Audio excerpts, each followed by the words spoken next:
A partir deste sábado, Sanxenxo contará con 2 liñas circulares de autobús e unha lanzadeira. Esta mañá, o alcalde, xunto coa directora xeral de Mobilidade da Xunta, aprobaron este último servizo, que terá punto de inicio e fin no polígono de Nantes. Irá hacia a rotonda que está no cruce de a calle Castelao coa calle Progreso, ao lado do Hotel Terraza, para entendernos, e despois irá pola calle Castelao e subirá hacia, pola calle Progreso, hacia Porto Novo, e na rotonda de Rafael Picón, ali frente ao Supercor, para entendernos, habrá outra parada que estará xusto no paseo marítimo de Baltar, e daí tirará para o parque empresarial e deixar a xente que aparque o coche ali. Para este servizo de lanzadeira, o Concello está habilitando no polígono unha parcela de 10.000 metros cadrados para convertela en aparcadoiro disuasorio. Terá capacidade para uns 300 vehículos. Creo que vai ser un espacio suficiente, porque aparte no parque empresarial hai tamén moito espacio onde pode deixar o coche.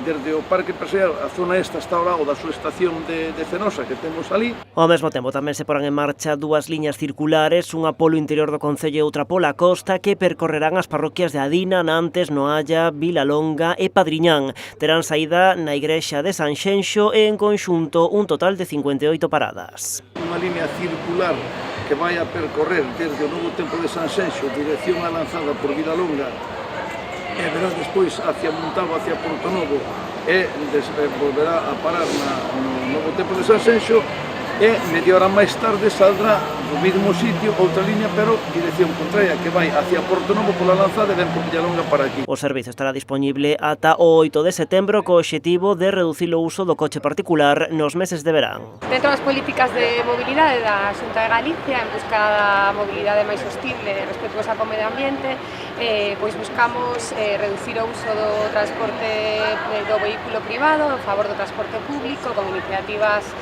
como esta na que nos atopamos no Concello de Sanxenxo. Estas liñas de autobús son posibles grazas a un convenio entre a Xunta, o Concello e a empresa Monbús.